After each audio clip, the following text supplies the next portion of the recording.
Welcome back, everybody. Yeah, instead of posting a Fallout Equestria video on the weekend, which is what I normally do, I decided to do it in the midweek because we didn't get too far in this.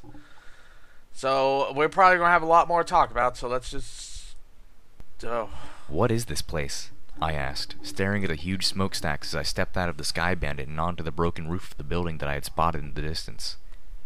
All around, metal structures like the skeletons of standing giants stretched out across the plains, most marching towards Manhattan or Philadelphia. The building was huge, and offered the best protection against hellhounds. Power station, Steelhooves answered. You say it offers the best protection against hellhounds, but hellhounds are clearly intelligent, sapient creatures capable of using weapons, and I would assume armor. If they jury-rigged them. They jury-rigged weapons, dude. Energy weapons, from the sound of it. If anything, they're more likely to be inside the building taking shelter than they are just wandering about outside. This ain't a good plan. Massive furnaces burned coal to generate the power necessary to operate a lot of the non-magical conveniences that came out of Equestria's technological revolution. There were hundreds of these all over Equestria before the war. He pointed the hoof to the cables that the metal skeletons were holding up. Those carried the power to create it here to the cities. Wow. I floated out the binoculars and gazed out along one of the marching lines of metal structures. About a mile away, several had collapsed, the lines severed and dangling from their still-standing compatriots. This was so much bigger than the once coal-powered train engines I had seen in New Appaloosa and Junction R7. Calamity had detached himself from the Sky Bandit's harness and was preparing to crawl into the passenger wagon as Velvet Remedy fished spare spark batteries out of her saddleboxes. Floating my binoculars back into my saddlebags, I cast a look about the roof. On one end was a small tower with a door. My curiosity woke up and began digging into my mind with a persistent hoof. Shrugging, I trotted towards the door, pulling out my screwdriver and bobby pin in anticipation. No reason not to just I take just a look. want a hellhound to open the door. I was thrilled when the door was locked. Crouching, I got to work. Click. Such a sweet sound. Yeah. I nudged the door open. It is a pretty good Stairs, sound. up to the tower and down into the power plant itself. As I stepped into the darkness, a deep rumbling voice asked, "Where are you going?" Explore. Exploring, I smiled back. Yeah! Steelhooves just shook his head, but took up position behind me as I headed up the stairs. The tower stairwell opened into a single room with a balcony that looked as if it was designed for Pegasus wagon landings. The back half of the room was nothing more than a huge cargo elevator. A circular company logo painted on the elevator door, Hippocampus Energy, hydroelectric, coal, and sewage, was flaked and peeling into slow oblivion. The rest of the room had large windows looking out towards the Philadelphia and Manhattan skylines. Both were far enough away that the horizon hid them, but Philadelphia was closer, and I could see the clouds on the horizon hung low. Black, angry clouds lit by reddish light from below. Philadelphia's ivory tower was clearly visible, slashing up into the clouds like a needle. Wow, the sky over Philadelphia actually looks kinda evil. Nah. Red Eye must have several of the factories going again, Steelhooves commented. I nodded, although I had no idea why that would change the cloud cover. Then again, I thought as I looked out across the power plant's massive chimneys, maybe it would. Yeah, cause the way I see it work, if the clouds are like thick and magic because Pegasi are keeping them there, they don't want any goddamn pollution or smoke or anything coming up, so they probably like make sure that nothing can get through. So it just accumulates there and gathers together, and oh, it's horrible. Boxes of ammo sitting under a bank of dead lights with labels like Generator 11 output and Sector 7. I would laugh so fucking hard if Red Eye dies because of pollution poisoning, because of all the smog just accumulates and eventually filters back down and he dies of it. That would be fucking funny. Load. I knelt by the ammo boxes. 2 were empty, the other 2 locked. I opened one easily enough, retrieving ammo that didn't match any firearm I had seen before. A big and frightening caliber. The other box, to my surprise, was jammed. Some pony had tried picking the lock, and failed badly. It was literally the first evidence I had seen that any pony in the Equestrian wasteland other than me had learned lockpicking. Unfortunately for both of us, this pony wasn't very good at it. I sat back. I had no idea how to open a force-jammed lock, aside from the sort of massive firepower that would likely destroy the contents of the armored box. The damn thing was designed so that you couldn't just shoot the lock. I telekinetically lifted the box and tried to pry at it, but that was utterly futile. A pony might think that having the strength to lift a train car would give me more than enough power to tear open a box, but no. The levitation field of my telekinesis makes the objects trapped inside, like the boxcar in Appaloosa, virtually weightless. Until, of course, I let it go. There simply wasn't enough force behind my single magical spell to break a lock. That's a good reason why telekinesis isn't anyway. used to just kill people. Failed. And tried again. Because I would again. use it, force choke, rip them I apart. finally tossed the box as hard as I could. It hit with a thud that did no further damage to the box, but left a small crack in the plaster covering the wall. "Done now?" a smooth feminine voice asked from the stairwell. "Or would you like to jump on it with your hooves for a while first?" I blushed, looking at Velvet Remedy. How's Calamity doing?" She sighed, looking out the window at the Sky Bandit on the roof below. "Do you think there's any chance of getting him to take a bath in Philadelphia?" She looked across at Steelhooves. "I suspect an actual spa is right out." I laughed. Good luck trying to get Calamity into a spa, even if there is one. The stairwell down led to a set of offices adjacent to a break room. It's not going to be good. While Steelhooves It's not and I going to be took good the when she offices, actually goes to Philadelphia. Velvet Remedy trotted towards the ladder to scavenge any foodstuffs from what might have once been the employee refrigerator.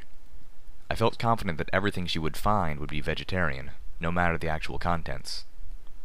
The offices had windows on opposite sides. To the back, the windows had once peered outside, but they had been so caked with dust over the centuries that the weakened sunlight that made it through the clouds above was not strong enough to penetrate it. Opposite, there were windows that stared out like the power plant's main floor, filled with enormous generators and walls of furnaces. A metal catwalk bisected the air above, leading from the offices here to what looked like an overmare's office on the far side. How did catwalks over heavy machinery become the dominant aesthetic?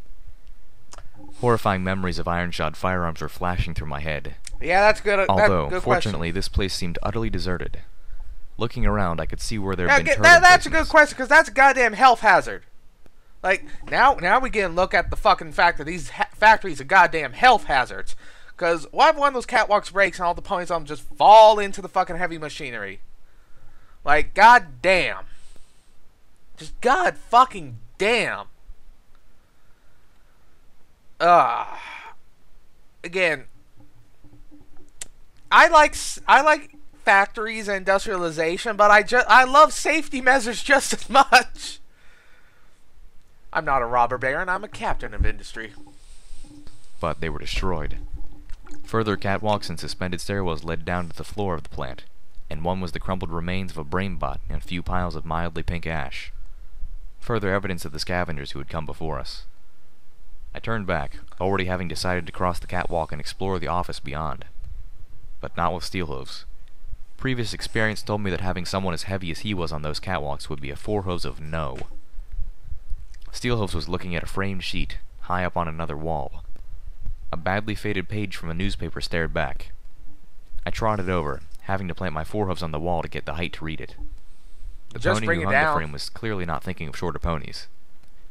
The main article featured a picture of this power plant, or at least one that could be its identical sister. Hippocampus Energy Plant Number 12 opens amidst controversy. Pegasus and Unicorn protesters decried environmental impact. The story dominated the page, pushing aside lesser entries. Philadelphia's prestigious Alpha Omega Hotel to host this year's Summer Sun celebration, and coal prices continue to rise as relations with Zebra Nation remain strained. Princess Celestia promises amiable resolution soon. Bullshit! To make room. A thought hit me. Back in New Appaloosa, Calamity had said something. All the coals in strange faraway lands full of zebras. I dropped to all hooves, turning my head towards Steelhooves. Hold on, I said, feeling dumbstruck for the second time in as many hours. Equestria didn't have any coal. I waved a hoof at the power plant. Are you telling me you ponies built Equestria's entire infrastructure on a power source you didn't have?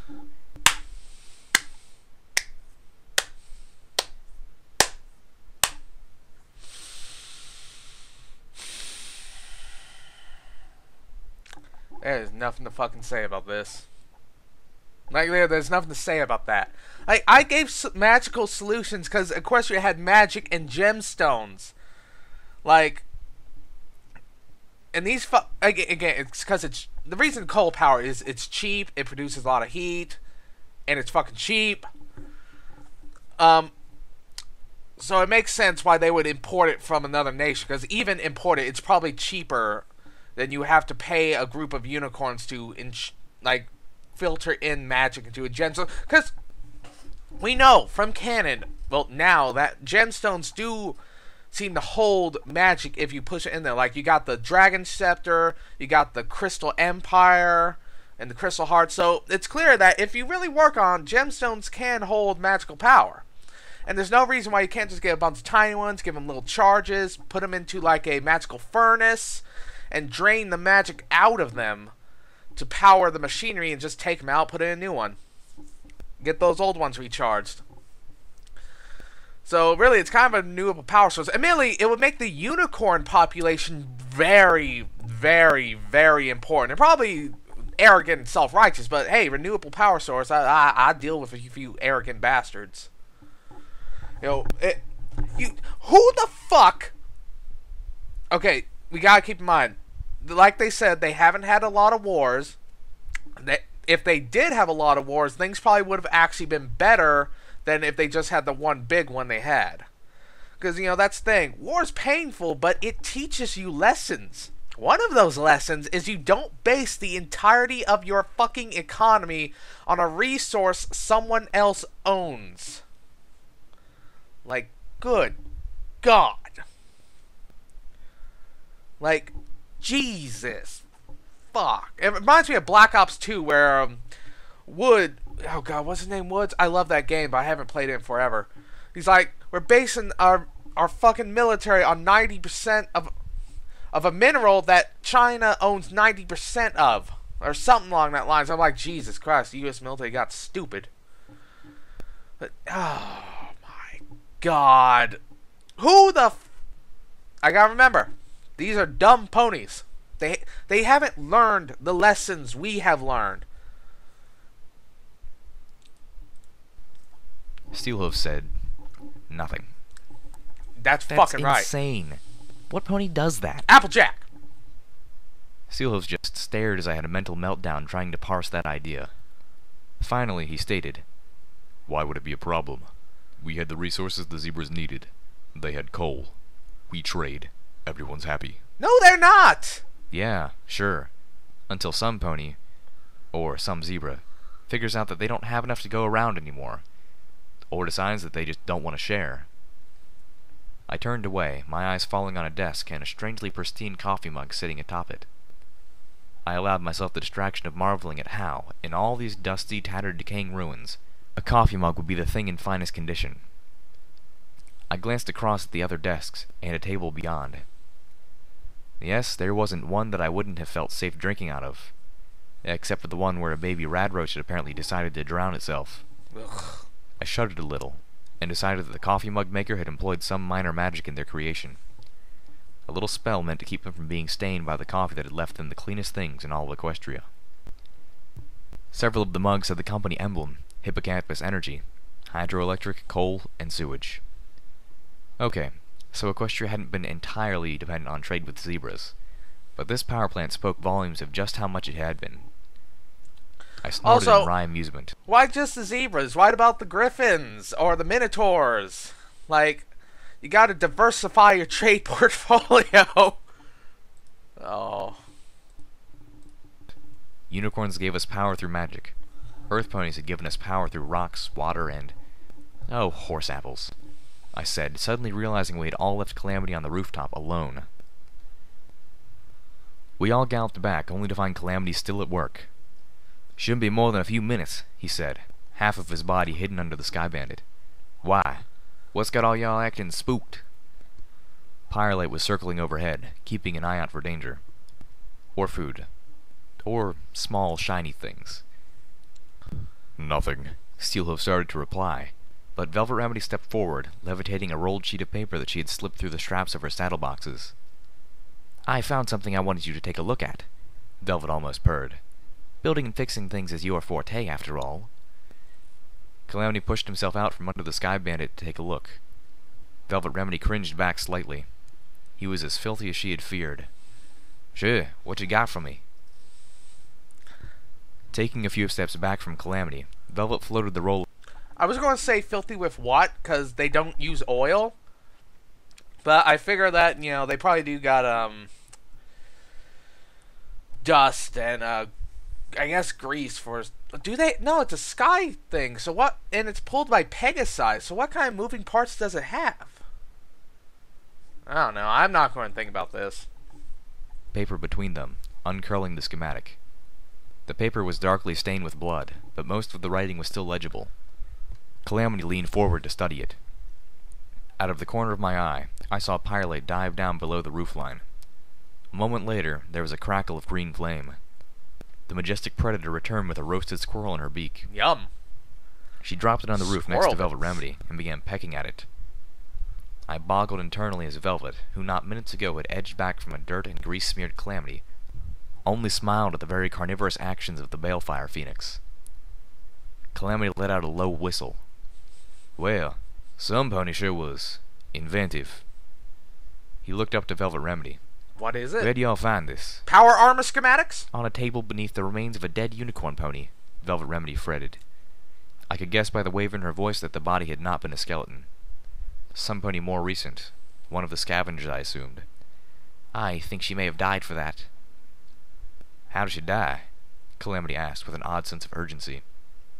Velvet Remedy, ever the medical pony, was swift to answer. She was hit by a magical weapon. It didn't turn into ash, but it melted half of her face and neck, she said grimly. Calamity nodded with a frown. Well, that rules out about nothing. The power plant had robotic security that wielded magical energy weapons, I informed him. I've seen this sort of thing before. Calamity let out a sigh of relief. Pyrelite looked up from her meal, a strip of barbecued squirrel hanging from her beak. It's not barbecue unless you have the sauce. This is a design for creating a helmet using the claws of a hellhound. Thing is, I don't think a unicorn could use it, he told us. Wait. I can imagine why. Did he say helmet? Out of the claws? That wielded magical energy weapons. Let's go back. I've seen this sort of thing before. Calamity let out a sigh of relief. Pyrelite looked up from her meal, a strip of barbecued squirrel hanging from her beak. This here's a design for creating a helmet using the claws of a hellhound. He said helmet. The fuck kind of helmet is this?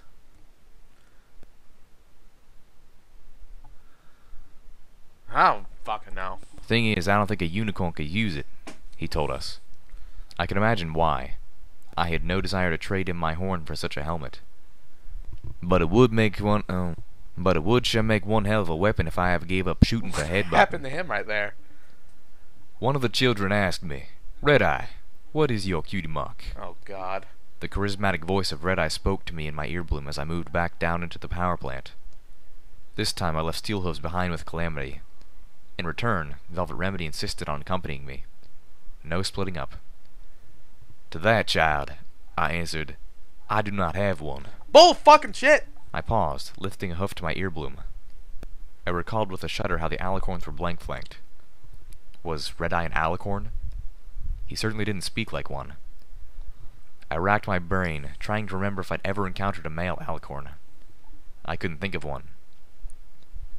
Of course, the next question was, why, Red-Eye? Why don't I have a cutie mark? Because I chose not to have a cutie mark. Why would I want one? Am I really going to let a picture on my flank determine my future? If I found something that I really enjoyed, do I need an icon on my ass to tell me? Of course not. As much as I don't like him, this is something I agree with. And I've always thought it would be an interesting story to tell about how just someone... Okay, I could see the argument for and against the cutie marks. Like, I've always thought it would be interesting to have a story told from the perspective of a character in canon Equestria, where it's more a high fantasy with a bit of technological edge. About a pony that just doesn't get a cutie mark because they don't see the point. Maybe adventure story, maybe slice of life, I don't know. Maybe both. I always thought it'd be an interesting story to tell and see how it goes down. Especially in canon Equestria, where there's so much importance on cutie marks. But at the same time, a cutie mark doesn't really define you. Like, it doesn't tell you what you have to do. It doesn't. It's not even really your destiny. It's just what you're good at. Like, really good at. You know, Twilight Sparkle's good at magic, but she was a librarian for a while. Rainbow Dash is fucking racing and speed, but she was the manager of the weather team. Cutie mark. Well, I always do like the idea of not having a cutie mark and seeing how it goes down. I'm also like, they're not really destiny as much as just what you're good at. And you don't have to follow them. You don't have to get a job in your chosen field. Rarity's the perfect example for this. Rarity's cutie mark kind of is more about finding gems. And Rarity and Applejack are actually good ones. Applejack's thing is about family, about unity and being together with your loved ones. But she's an apple farmer. She didn't get a cutie mark for apple bucking. She got it because she realized that how much she loved and cared for her family. So I think I kind of like, I'm interested in his idea on cutie marks, but he's actually kind of wrong. So, yeah, I'll give him a point. I give credit where it's due, even if I hate the person. To too many ponies, cutie marks are more about what you can't be. How can you expect to be a great scientist if your cutie mark is a rake? Or an amazing artist if your flank is a picture of a pile of hay? Who's going to give you that chance? But see, that's another thing I kind of agree with, and I think that either a blank flank story or something like that would be really interesting to see about how that goes down with a canon equestrian society. if your flank is bare, then the possibilities are endless, and the choice is up to you. That is why I had my cutie mark removed, and why the children of Unity have all chosen to do the same. In the new Equestria, we will all be lifted up by the goddesses, freed from the shackles of cutie mark coercion. So not only is he Starlight Glimmer, I just realized that. Like, when he said... See, I thought he just didn't have one. I didn't know he removed it. So now he's fucking Starlight... Not fucking... That I should use a different word in that kind of situation. Not only is he copying Starlight Glimmer, maybe he found her manifesto. I don't know. Oh god, that would be a crossover. That would explain way too much. But he's now started a religious cult. He has started... He is a religious fanatic. That just makes you want to stomp on his throat so much more. He's also copying line for line the fucking CMC. Oh man. You do you have any original ideas, Red Eye? Version. But there is still much work to be done before that day. So, in anticipation for it, we have chosen to take the first step ourselves. As I took my first step onto the catwalk, I shut off the broadcast. I didn't need any of that nonsense threatening my concentration if a section of the catwalk started to give. Velvet, you stay here. I'm just gonna go across to that office. Because that's what not splitting up means to you, right? Velvet chided. I sighed and tapped at the catwalk. Because I don't want to risk putting extra weight. I clammed up 2 words too late. So, you're saying I'm heavy? Yeah! Velvet Remedy said with a voice like chocolate silk. You do have a big flank. Is that why you no longer seem attracted to me? Oh! And here I thought it was because of the wagon. But no, it's because you think I'm fat. I face-huffed. Velvet, Oh no, she said, putting an extra sway in her hips as she stepped onto the catwalk in front of me. It's good that you finally told me. Please fall. All That this would be adventuring, hilarious. I've really let myself go, haven't I? Velvet? The more mature unicorn mare tossed her mane as she turned to look at me over her shoulder, pouting alluringly. I felt a flush of arousal mixed with cringing shame. She lifted a hoof to her muzzle, suckling it in thought. I suppose I'm getting old, too. Luna's tidal mare heat. I began to follow behind her, head hung low, using my levitation to keep most of my own weight off the catwalk. She tortured me the whole trip. It was the longest catwalk in history.